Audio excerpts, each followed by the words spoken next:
Welcome to the Grow Camper podcast. I'm your co-host, Lesa McDermott, and on today's show, we are diving into the world of full-time RVing with our special guest, Susan Lanier Graham from Wander with Wonder. Susan is the founder and publisher of this award-winning digital publication, Wander with Wonder. She's also the managing editor of a luxury lifestyle print publication in Arizona and an editor for Newsweek's Reader's Choice Award and the upcoming Newsweek Fan Favorite Awards. With over 75 books, hundreds of magazine articles, and contributions to major hotel and brand websites, Susan brings a wealth of travel expertise to the table. She and her husband, Bill, are full-time digital nomads chasing the good weather, the good wine as they explore the world.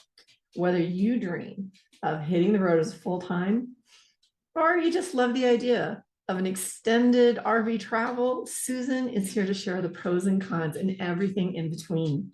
From finding reliable internet to managing everyday life on the move, she's got the insights that are going to help you decide if full-time RV is right for you. So grab your favorite snack and let's get started.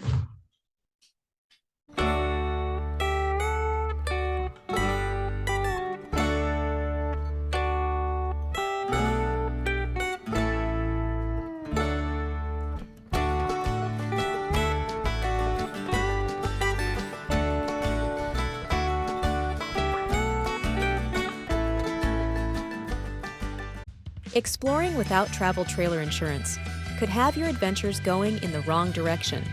Keep yours moving forward with Progressive. Get a quote today from a leader in RV insurance. Welcome back, everyone, to the Grow Camper podcast. And thank you to one of today's show sponsors, Progressive Insurance. We sure appreciate you guys. I am excited to have on Susan Lanier Graham, who is with Wander with Wonder. I met Susan recently down in Tucson at a conference, and I just fell in love with her. And then I found out that she is not only a travel writer, she's also a full-time RVer. So what a perfect person to have on the Grow Camper podcast today to talk to us about the pros and cons of life on the road as a full-time RVer. Welcome, Susan. Thank you so much for having me. So let's just dive right in. Like I said, you are currently a full-time RVer, but this isn't your first time being a full-timer. So why did you go back to it? So our first time was 20 years ago, and things were a lot different 20 years ago than they are now. Wow, I would guess. Yes, it was a challenge working from the road 20 years ago. We decided to go back because, well, first of all, we were sitting in Arizona in the middle of the summer. It was 120 degrees. And my husband looked at me and said, "What are we doing?" And I was like, "Well, we're working." He said, No. What are we doing?" And I think it added to it. I had a very dear friend who had finally retired after planning for years. She was literally in retirement for a couple of months and passed away. And I think for both of us, it was, we need to do the thing we want to do now before it's too late. And there was no reason not to. I can relate to that. I was actually diagnosed with multiple sclerosis in my early 20s. Ooh. And while that was a bit devastating, it also was a huge wake-up call, because you just never know when something's going to happen. So don't put that off. Exactly. How long have you now, in your second go-around, been living and working from the road? We moved in on December 15th of 2022, so a little over 2 years this time. Okay. So just past COVID, then. Yes. Gotcha. And what kind of RV do you travel in, and how did you choose it? We have a Jayco North Point 37-foot fifth wheel.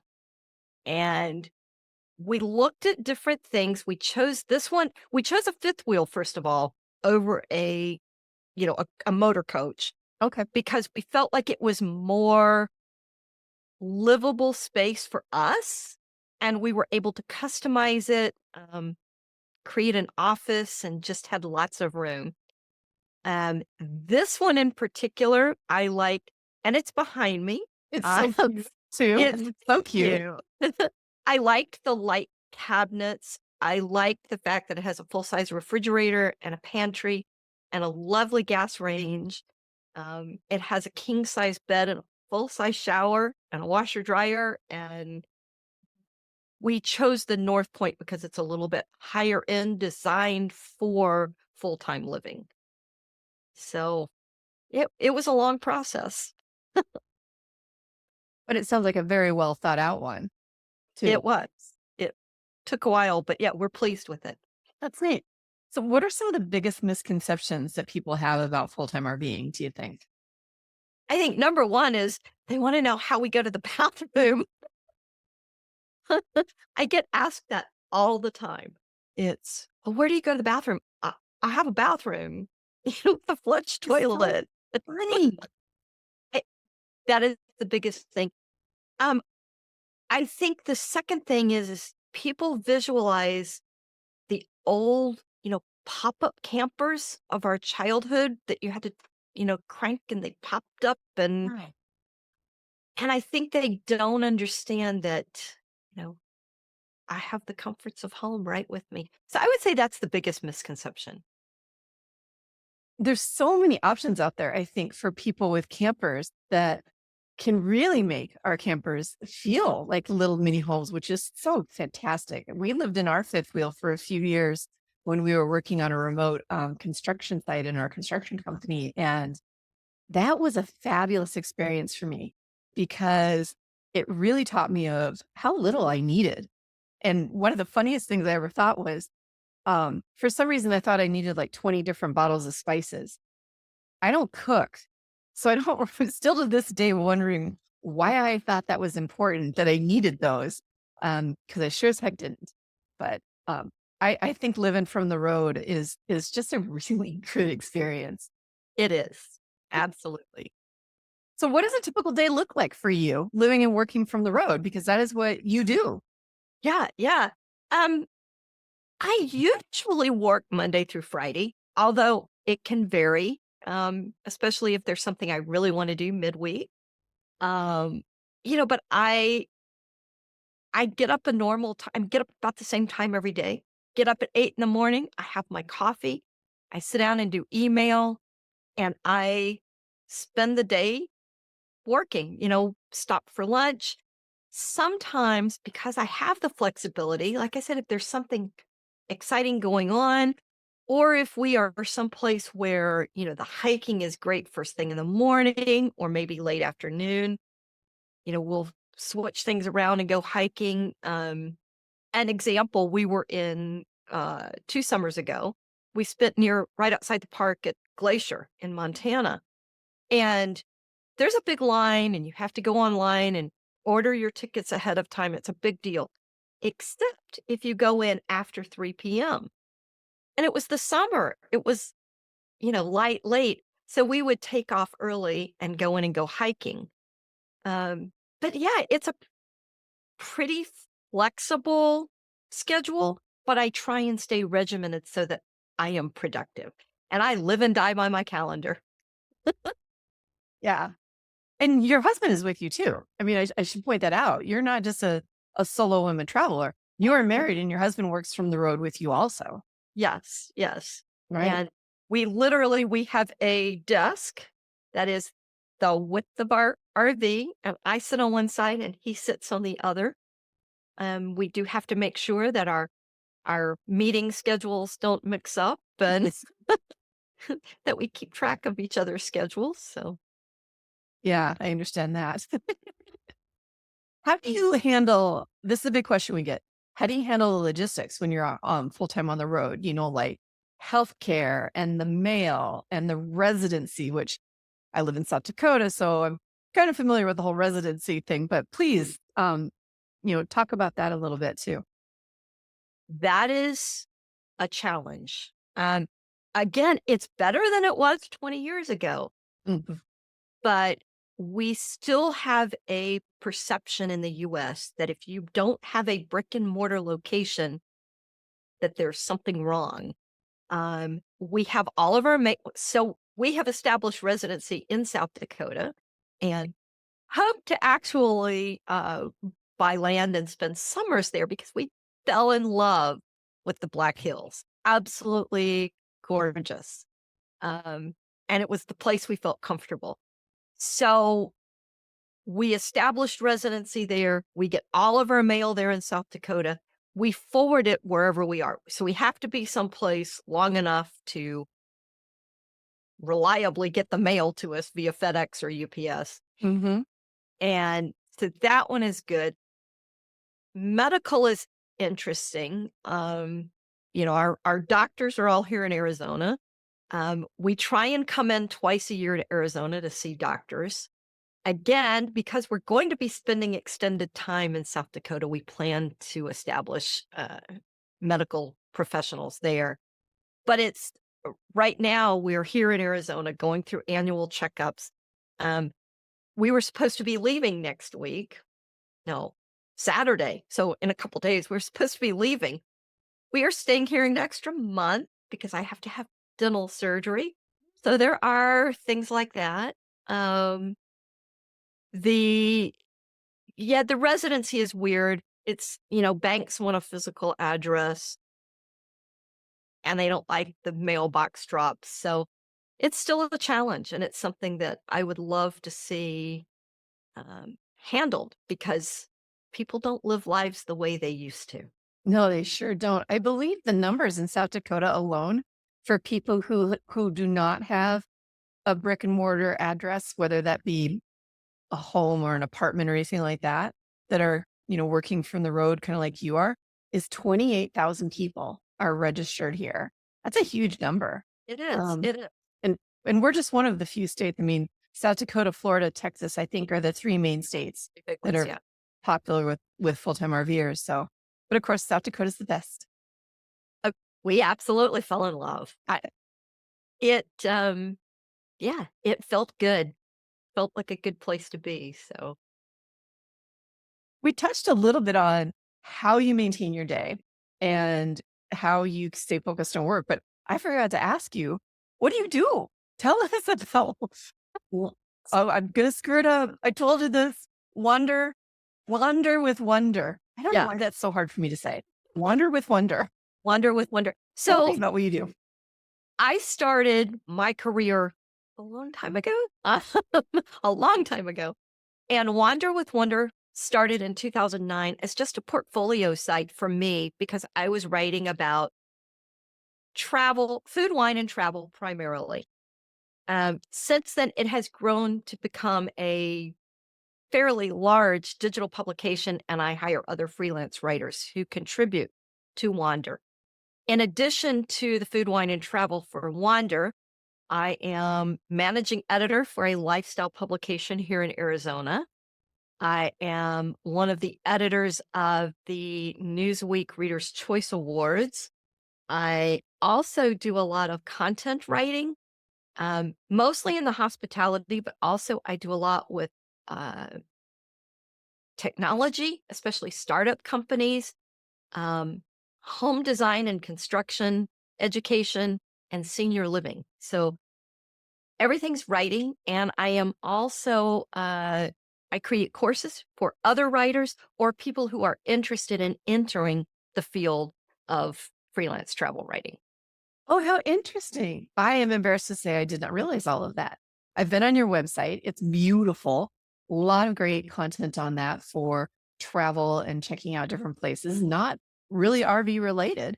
Not all of it. So No. it is a beautiful site. So that is fascinating. Wow. So obviously you need good internet connection to be doing your job. And that's a huge issue. What do you do to overcome some of the problems with that? Especially like when you're up here in the Black Hills where it can be extremely spotty. Yeah. So internet is a big deal because my work and then my husband is in IT. And so also, and there are times when, one of us might be on a Zoom call in one room and the other one's on a call in the other room. And, so we have to have good, reliable internet. So we have backups. our primary internet is through Starlink.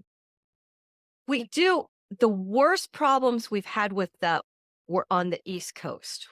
Um, we spent our first year doing West Coast, last year doing East Coast, and in, places like Maine, New York, there are a lot of trees. And Starlink is great if you don't have trees. Our backup is the T-Mobile. We have a T-Mobile hotspot for business, and it gets absolutely great reception when it gets reception. But like it relies on a cell phone. So if you don't have cell towers, you don't get it. We also have a plan with our AT&T cell phones where we can tether lower speeds, but it is a third backup. So we've only had one place in the last 2 years that it was so bad that after about 2 days, we started looking around and had to move because it was just not enough. Yeah. Yeah. And you're right about the Starlink in the East Coast. Janine Pettit, the founder of Go Camper, tried Starlink at her seasonal site last year in New Jersey and had to take it right back because there just was nowhere for it to go, which was too bad. That's what she says, but I also think it's her way of being disconnected, so I can't find her. It's Just that. Have you ever tried one of those devices though that are out there that that say that they will connect you to any cell phone tower, no matter what the carrier is? Have you ever tried one of those? Yes. I've tried a couple. The most recent one, and I don't remember the name of the company right off the top of my head, but it supposedly had 5G connectivity. I couldn't connect to anything. Oh, So I gave up on it. I always wondered. We see them a lot, and just wondered if they were viable options. Yeah, Yeah. I've tried 2 and neither one worked. Interesting. Well, before we dive into the actual pros and cons of full-time life on the road, we're going to take another quick break for our second show sponsor, Lippert/Curt Manufacturing. Be right back. You know that saying, work smarter, not harder? Yeah, let's do that. Introducing the Quick Pin Coupler from Curt. Quick Pin's innovative design allows for fast, hassle-free trailer coupling with just one pin, making it easier to use than traditional couplers. That's right, that means no more fighting with jammed levers or problematic hinging components that drive you crazy. It's safe and couples securely with an included pin and clip. Just couple it, pin it, and you're done. Quick Pin is made from high-strength steel and has tested weight ratings to ensure your safety. It's available to fit all standard trailer ball diameters, as well as a variety of trailer tongue beam sizes, including A-frame trailers. So tow smarter, not harder, and get on the road today with a Quick Pin coupler from Curt. Thank you so much, Lippert, for sponsoring today's show. We appreciate everything you guys do, and you have some wonderful products, especially in the safety area. If you guys are in the market for, anything to do with towing, the hitch balls, the tire link for tire monitoring, weight distribution hitches, weight control, any of that, be sure to check out Lippert Components or Curt Manufacturing. So, all right, let's dive in to the actual pros and cons of living and working full-time on the road, Susan. What do you think is the biggest benefit of full-time RVing? This is such a loaded question. It's kind of, It is. if you're a camper, duh. Well, that's it. Is it can work for anywhere from anywhere.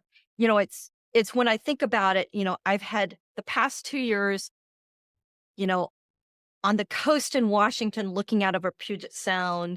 We spent November in the Florida Keys, the month of December on the Florida coast, where I just literally, my office looked out on the water, Lake Superior. It's just been fabulous. You can go anywhere. And that's the beauty.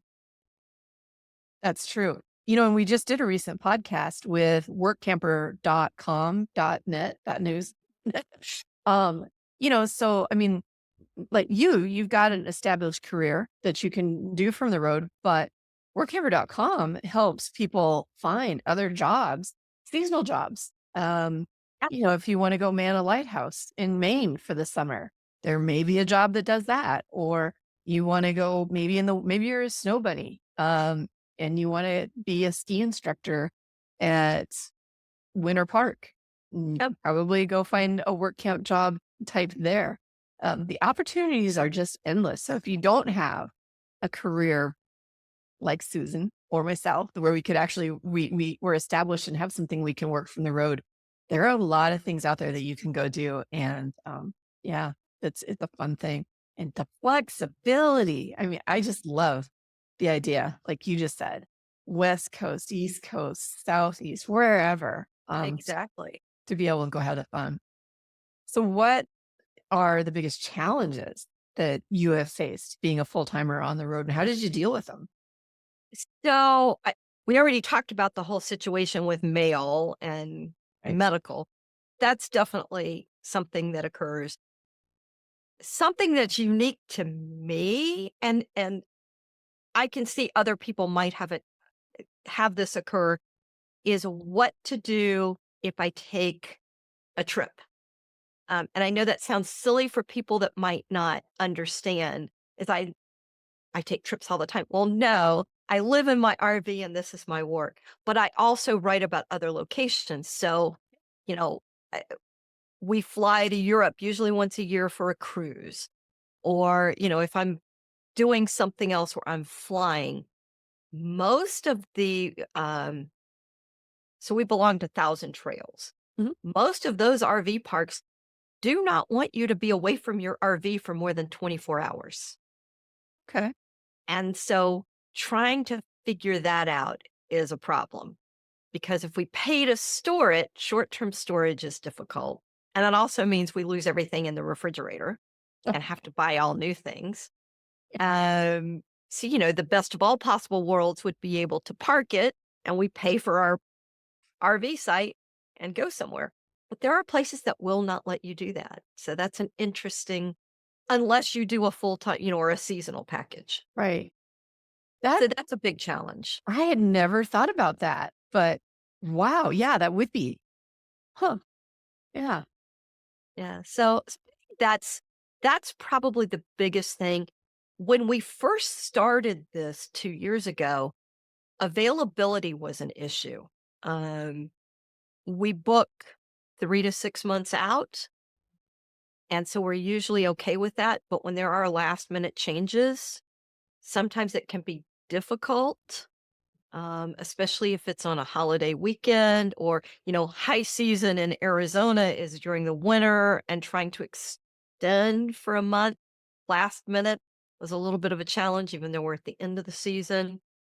Um, you know, Doing things in resort towns. So that's a little bit, it seems fewer people are staying now than they were 2 years ago. I'll be honest. Interesting. And I think we see that a little bit in the content creator world, that, there was a big surge, especially during COVID. A lot of people, oh, I'm going to go full time and have a blog. And I always love Stacy from the Today is Your Someday, something I can't. Yes. Stacy Yes. and Phil. And I think Stacy did a piece like, so you bought an RV and you're going full time and you're doing a blog, blah, blah, blah. And the point of it was, what makes you different? And that was really, Right. Exactly. yeah.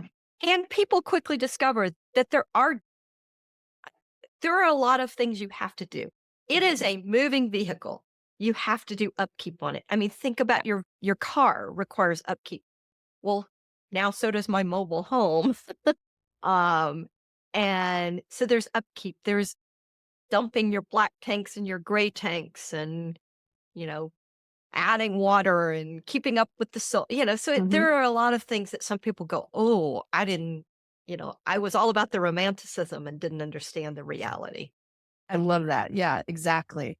And, camping in general, if you are not someone who can go with the flow, camping is probably not for you, because something always happens. Yep. So it will teach you patience. Yeah. And it will teach Yes. you, hopefully, resourcefulness. Yes. But if you can get over that, I think it's a great I think it's a great lifestyle. It's something my husband and I were definitely working towards in the next few years, is wanting to be able to hit the road full time and do some fun things across the country and see other areas, you know? That's it. I mean, we have a beautiful country. There's so much to see. Right. And to immerse yourself in it. I Yeah. mean, we travel a lot, but to be able to spend 3 months, 6 months, even a year at a time somewhere, I think that's really very cool. Absolutely. And even with our last 2 years where we haven't stayed long term, this summer will be the longest we stay, spending 2 months there and 3 months in South Dakota. Um, we stay 3 weeks usually, Okay. sometimes two, sometimes four, but most times 3 weeks in a place. And even that gives you a chance to get to know a location in a way you don't when you just fly in for a weekend.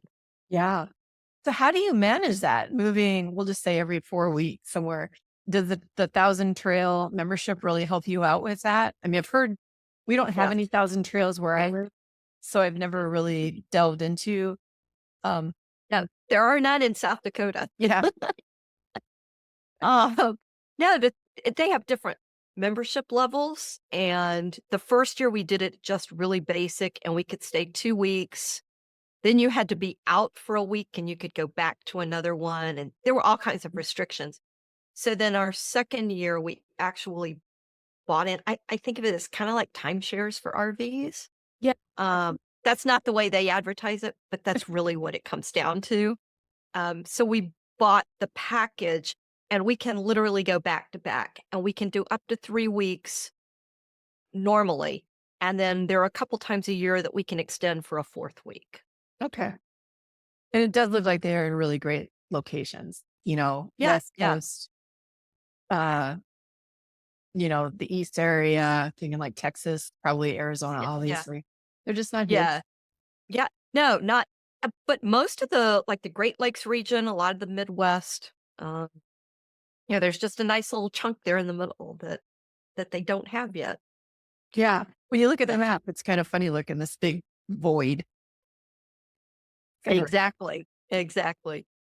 So I know this is your second go around at being full time in the RV, but have you guys thought about going back to a sticks and bricks home or not yet? Full time.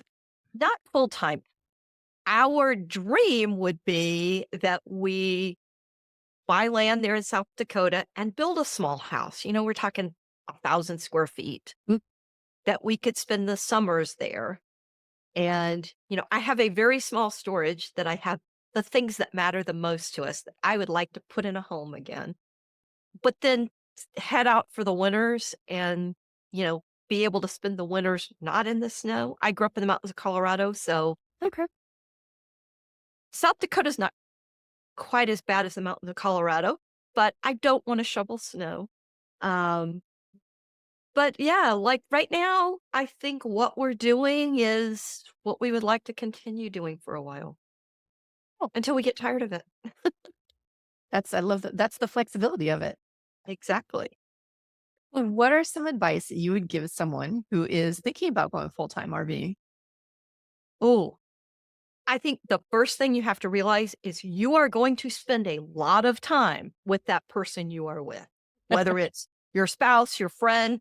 Oh, we were near someone the other day. It was the husband, wife, her father, and their 4 kids all live in an RV. It was a big RV, but it's an RV. Mhm. You have to really like that person. I would say if you're thinking about it, rent an RV. There are plenty of RVs for rent, and don't just go out for a night.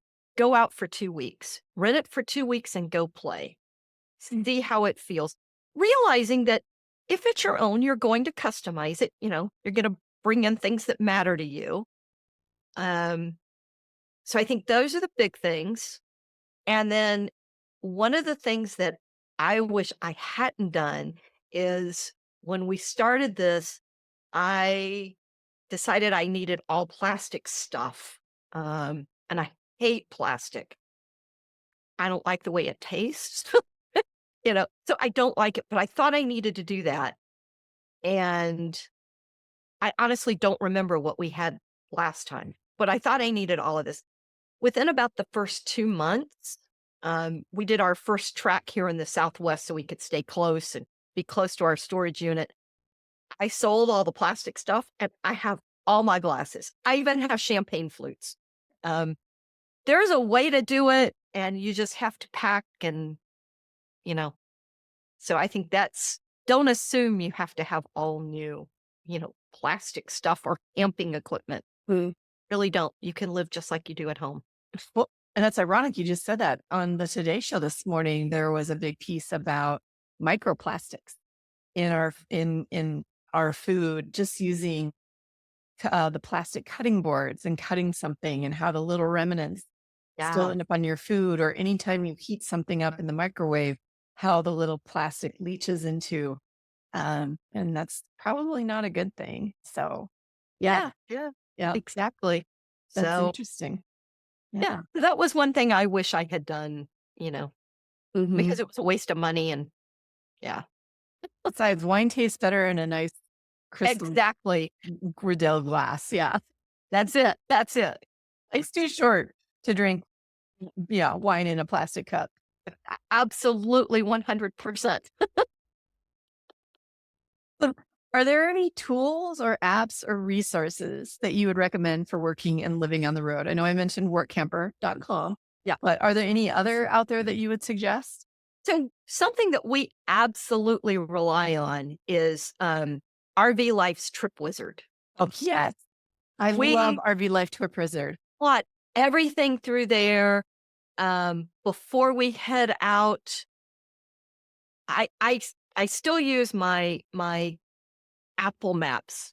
However, I will pull up Trip Wizard because they show if there's a low overpass. They show if, a bridge is closed.